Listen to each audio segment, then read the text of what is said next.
God bless you, global Christian friends, pastors, saints, American people, and government. We are in the midst of the revelation of Jesus on earth at this particular time. I want to say one thing. The word faith is not found in the Gospel of John. The word faith, F-A-I-T-H, is not found in the Gospel of John. And only found once in the law, Torah, once in the prophets. Either place is found is of no use at all. All right? Not in the sense of being good. John 1 and 41, where we stopped at. 42. He brought him to Jesus, and when Jesus beheld him, he said, "Thou art Simon, the son of Jonah." That was Peter's father's name, Jonah. All right? "Thou shalt be called Cephas," which is by interpretation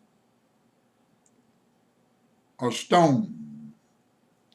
Keep that in mind. Keep that in mind. The day following, watch this. Now we got 3 successive days about Jesus right down the line. Day after day after day.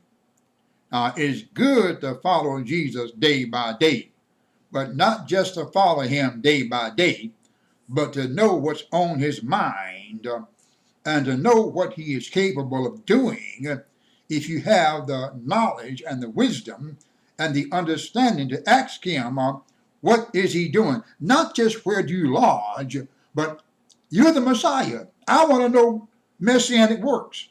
I want to know messianic knowledge.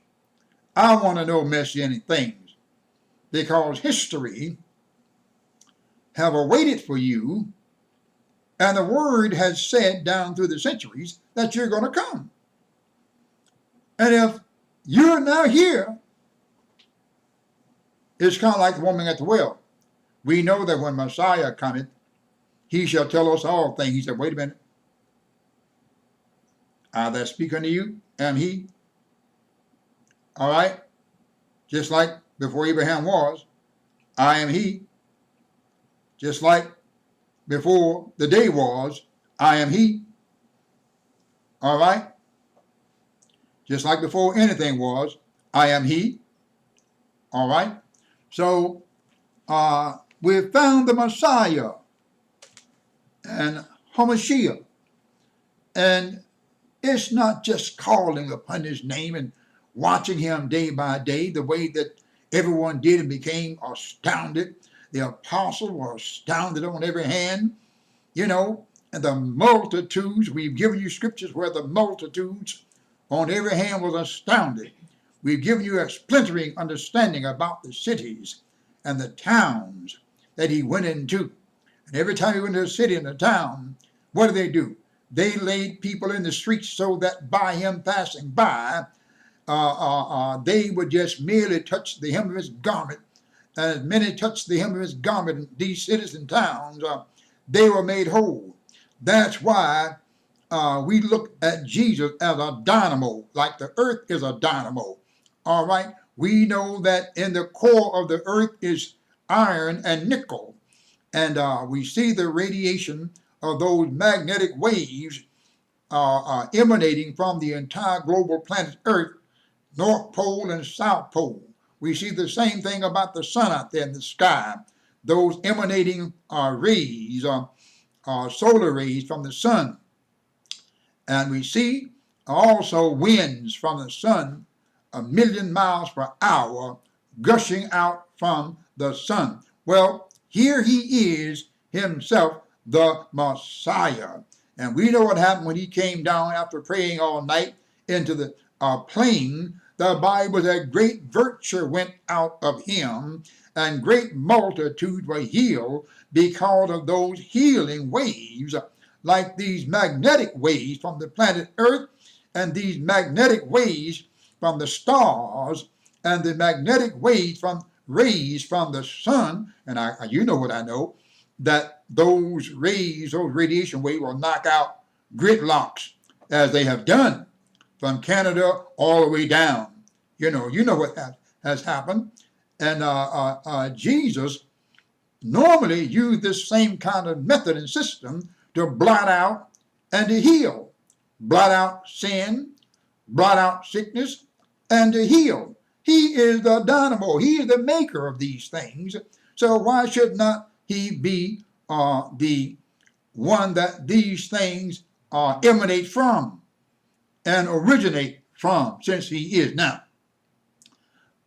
He said unto him the day following, verse 45,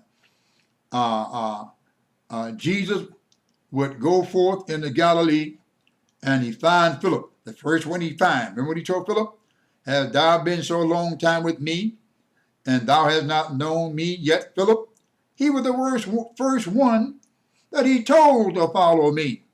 Others did it voluntarily, but Philip did it because it was just the thing to do. We've given you the name of all these individuals, Philip, Nathaniel, Andrew, Peter, and all that, in their Hebrew interpretation. You have those understandings, but let's continue forward and cover ground. In verse 44, now Philip was of Bethsaida, the city of Andrew and Peter. Now you know where the three apostles were from. All right? Now you know where they were from. And Philip findeth Nathanael, and saith unto him, we have found him of whom Moses in the law and the prophets did write. Who is he? Jesus of Nazareth, the son of Joseph. Think about that. Jesus of Nazareth, the son of Joseph. Now, this is a whole lot taking place around the time as Jesus was here on earth, day by day, not just everything, but incidents in this early ministry that we find here taking place, and the preparation for those who would later become his disciples and who would later be known as apostles, except the last one, that was Judas Iscariot. Now, you may argue with me and say, well, he was an apostle. Well, to you he was, but not to me he wasn't. All right? And you have that authority. And if you feel that the way that he is, that's okay. All right? But I don't accept that. And I've given my explanation why yesterday about apostles do not betray, but they are martyrs. All right? So therefore, you may look at him as an apostle. I can't. I don't. I won't. It shall not be. You do what you want to do. All right? I'm led by the Spirit of the Lord. Remember what the Bible said in I just want to go there, the 23rd chapter of Jeremiah, because there it said, this is what they said, the Lord, and 23 and 8, the Lord liveth, which brought up the children of Israel out of the land of Egypt. That's verse 7. Look at verse 8. I'll continue at verse 8 the next time, Global Christian Trend, to show you a difference. All right? Be blessed, the American people. God bless you.